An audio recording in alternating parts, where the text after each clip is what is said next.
The TV flickered, casting a blue glow across the living room. But it wasn't the screen that held my attention.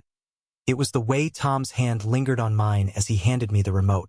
At 55, my neighbor was a man of quiet strength, his silver hair catching the light, his laugh lines deepening as he chuckled at my fumbling with the cables. What started as a simple favor was unraveling into something I couldn't name, something that made my heart race and my breath catch. I'm Ethan, 32, a graphic designer who'd moved to the sleepy Massachusetts suburb to escape the city's chaos. My life was predictable: work, takeout, the occasional run along the Charles River. Tom and his wife, Linda, lived next door in a colonial-style house with a pristine lawn and a flagpole that screamed small-town America. They were the kind of couple who hosted barbecues, waved at passing cars, and seemed to have it all figured out. But that night, with Linda away visiting her sister, Tom's call for help with his new TV felt like a crack in the facade of their perfect life. "Thanks for coming over, Ethan," Tom said, his voice warm but edged with something unsteady.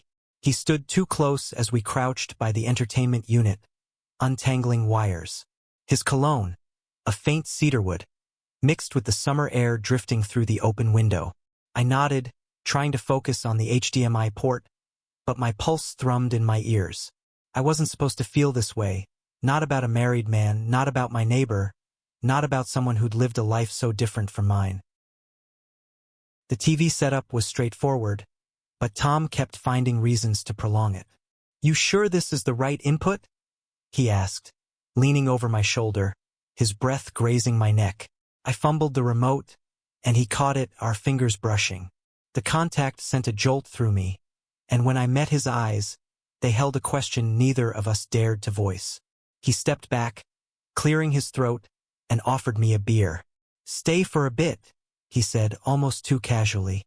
"It's been a while since we talked." We sat on his leather couch, the Red Sox game humming in the background, but the conversation veered far from baseball. Tom spoke about his past. Growing up in a strict Catholic family, marrying Linda young, building a life that checked every box but left him hollow. "Sometimes," he said, staring at his beer bottle, "you wake up and realize you've been living someone else's story." His words hit me like a punch. I'd spent years dodging my own truth, dating women to keep up appearances, burying the part of me that longed for something else.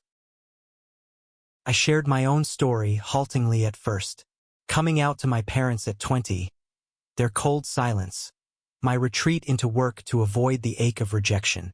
Tom listened, his eyes soft, unguarded. "You're brave," he said quietly, "braver than I've ever been." The air between us thickened, charged with unspoken possibilities. When he reached for my hand, it wasn't a mistake.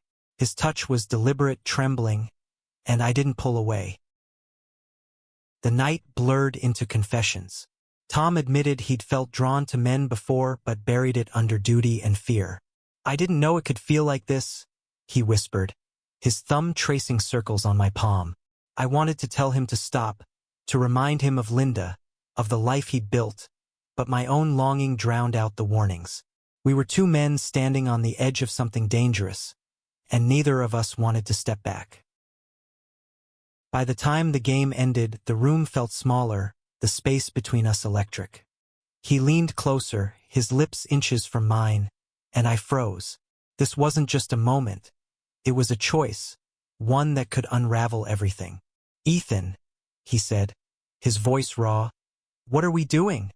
I didn't have an answer, but my heart was screaming to find out. The question hung in the air, heavy and unanswered. Tom's eyes searched mine, and for a moment, the world outside his living room, suburban lawns, picket fences, the weight of expectation, didn't exist. I leaned in, closing the gap, and our lips met in a kiss that felt like a confession, urgent and fragile, like we were stealing time from a life neither of us could fully claim. We pulled back, breathless, the reality of what we'd done crashing in.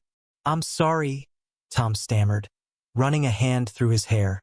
"I shouldn't have." But I shook my head, my voice steady despite the chaos in my chest. Don't apologize. Not for that. His gaze softened, and for the first time, I saw the man beneath the neighborly smile. A man wrestling with decades of buried truths.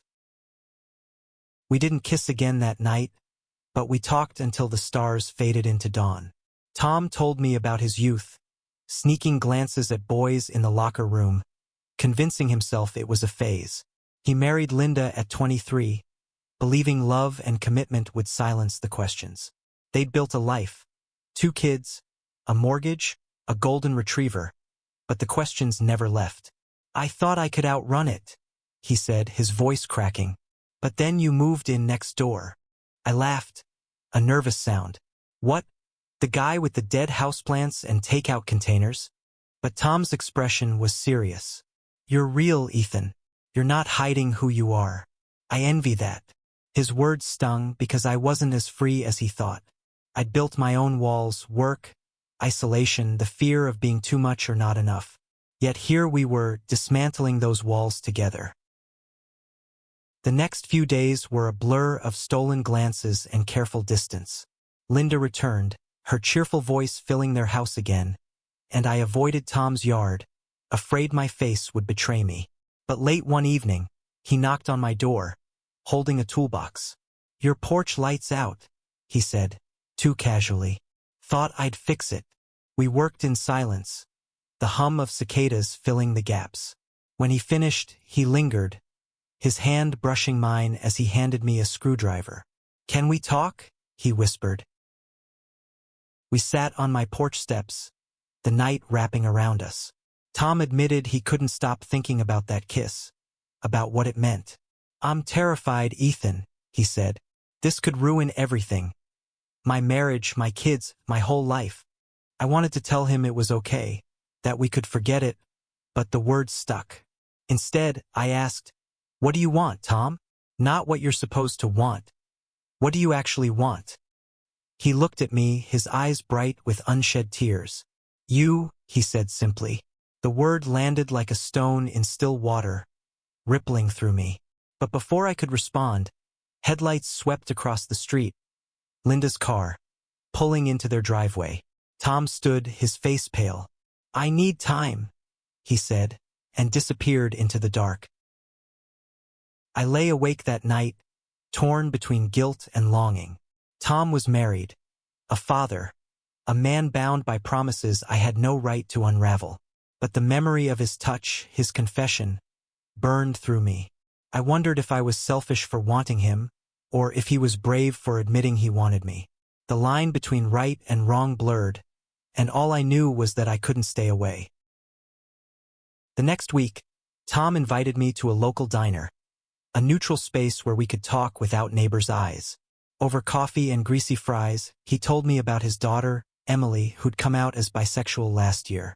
I was so proud of her, he said, his voice thick. But it made me face myself. I've been a coward, Ethan. I reached across the table, squeezing his hand. You're not a coward. You're here. The diner's fluorescent lights buzzed above us. But Tom's hand in mine felt like the only real thing in the world. We were treading dangerous ground, and every touch, every word, was a step closer to a truth neither of us could ignore. But the world didn't stop for us. Linda was home, and the weight of her presence loomed like a shadow over every moment we stole. Tom started finding excuses to see me. A borrowed lawnmower, a question about my car's oil change, a quick wave that lingered too long. Each encounter was a spark, fleeting but undeniable. One afternoon, while Linda was at a book club, he showed up at my door with a bottle of wine. I told her I'm helping you with a project, he said, his smile nervous but warm. We sat on my couch, the wine untouched, and talked about everything but the truth, until he kissed me again. This time it wasn't tentative. His hands cupped my face, and I leaned into him, the world falling away. But guilt clawed at me, sharp and unrelenting. Tom, we can't keep doing this, I said, pulling back. Not like this. Not behind her back. He nodded, his jaw tight. I know, but I don't know how to stop. His honesty broke something in me, because I didn't know how to stop either. We agreed to set boundaries to keep our distance until he figured out what he wanted. But boundaries are hard when your heart's screaming for something else. A week later, at a neighborhood barbecue, I saw him with Linda, his arm around her, laughing at something a neighbor said. The sight twisted my stomach. I wanted to hate her, but she was kind, oblivious, a woman who didn't deserve this. When Tom caught my eye across the yard, his smile faltered, and I knew he was as trapped as I was. That night, he texted me, "Can you meet me at the park?" I shouldn't have gone, but I did. The park was empty, the swings creaking in the breeze. Tom stood under a street lamp, his face half-shadowed. "I told Linda I'm struggling," he said. "Not about you, not yet, but about me. About who I am." My heart surged with hope and fear. "What did she say?" I asked. He shook his head. "She thinks it's a midlife crisis. She wants me to see a therapist." I laughed, bitter. Maybe we both need one. But Tom stepped closer, his voice low. "I don't need a therapist to tell me I'm in love with you." The words stopped my breath. Love. It was too big, too reckless, but it was true. I loved him too. The way he laughed, the way he listened, the way he was fighting to be himself after decades of hiding. We kissed under that street lamp, reckless and desperate, knowing every second was borrowed. But the park wasn't as empty as we thought. A neighbor, Mrs. Callahan, saw us. By morning, whispers were spreading. Linda showed up at my door, her face pale, her voice trembling. "Is it true?" she asked. I couldn't lie, but I couldn't speak either. My silence was answer enough.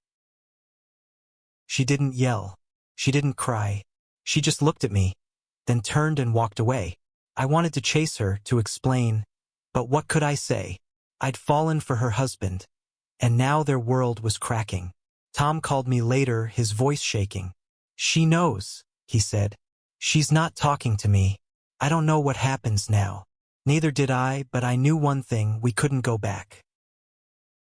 The neighborhood buzzed with gossip, a quiet hum that felt like a storm brewing. Tom's house was silent, the curtains drawn, and I hadn't seen him in days. Guilt gnawed at me, but so did longing. I missed his voice, his touch, the way he made me feel alive. I was the villain in someone else's story, and yet I couldn't regret him. I found a note slipped under my door one morning, scrawled in Tom's handwriting. "Meet me at the coffee shop on Main, 7 p.m. I went, my heart pounding. He looked exhausted, his eyes red-rimmed, but when he saw me, he smiled, a small, defiant thing. "I told her everything," he said, stirring his coffee. "I told her I'm gay, that I've been lying to myself, to her, for years. And I told her about you." My stomach dropped.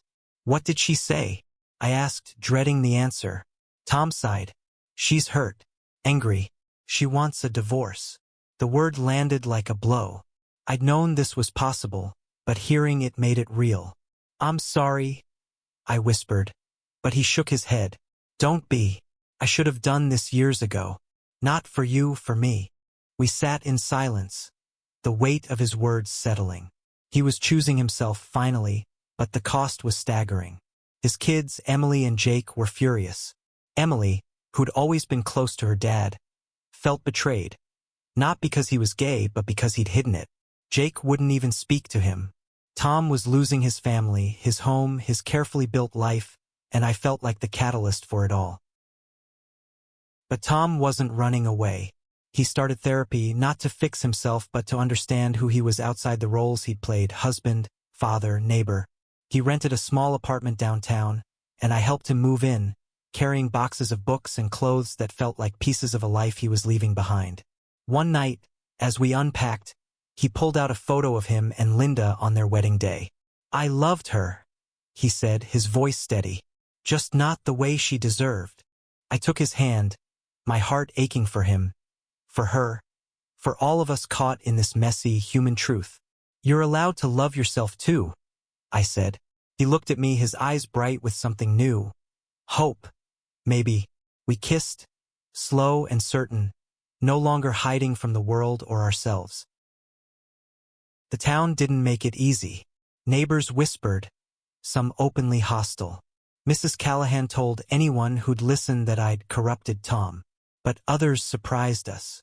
The diner's owner, a gruff older man, slipped us free coffee one morning, muttering, "Love's love." Small gestures like that kept us going. Tom started joining a local LGBTQ support group, finding others who'd come out later in life. He was rebuilding piece by piece. I was falling deeper for him, but doubt lingered. Was I his midlife crisis, a fleeting escape? Or was this real? One night, as we lay in his new apartment, the question slipped out. "Are you sure about me?" I asked. Tom turned to me, his hand tracing my jaw. "Ethan, you're the first thing I've ever been sure of." His words dissolved my fears, at least for that moment. Months passed, and Tom's life took shape in new ways. His divorce was finalized, a painful but necessary step. Linda moved to a nearby town, and though she was civil, the warmth between them was gone. Emily started talking to Tom again, slowly rebuilding their bond. Jake was still distant, but Tom held on to hope, sending him letters filled with love and honesty. We were careful at first, keeping our relationship quiet, but secrets don't last in a small town. One evening, at a local art fair, I took Tom's hand in public. Heads turned, whispers followed, but his grip tightened, and we kept walking. "Let them talk," he said, his voice steady. I realized then how far he'd come, from a man trapped by fear to one who stood tall in his truth. Our life together wasn't perfect. I struggled with guilt, wondering if I'd pushed him too far, too fast. Tom wrestled with the loss of his old life, the family he'd hurt. But we faced it together, building something new. We cooked dinners in his tiny apartment, laughed over bad movies, and dreamed about a future neither of us had dared to imagine before. One spring evening, Tom suggested a walk along the Charles River, the place where I'd always gone to think. The water reflected the sunset, and as we stood on the bank, he pulled me close. "I want to thank you," he said, his voice thick with emotion. "You didn't just help me set up a TV that night. You helped me find myself." Tears stung my eyes, and I kissed him, not caring who saw. The next day, Tom got a call from Emily. She wanted to meet me. Nervous, I agreed, and we sat in a cafe, her eyes searching mine. "You make him happy," she said finally. "I've never seen him like this." It wasn't forgiveness, not yet, but it was a start. Jake sent a text a week later, short but kind. "I'm trying, Dad." Tom cried when he read it, and I held him, knowing we'd weather whatever came next. Our story wasn't a fairy tale. It was messy, painful, and real, built on choices that hurt as much as they healed. But it was ours. Tom, at 55, had found the courage to live authentically, and I'd found a love I hadn't known I could have. We weren't just neighbors anymore. We were partners, facing a world that wasn't always kind but was worth fighting for. As we stood on my porch one evening, the same porch where this all began, Tom took my hand. A wooden sign leaned against a flower pot. Its words faded but still clear. "A forbidden spark ignites in the heart of suburbia." It wasn't forbidden anymore. It was just us, two men who'd chosen love over fear, and that was enough.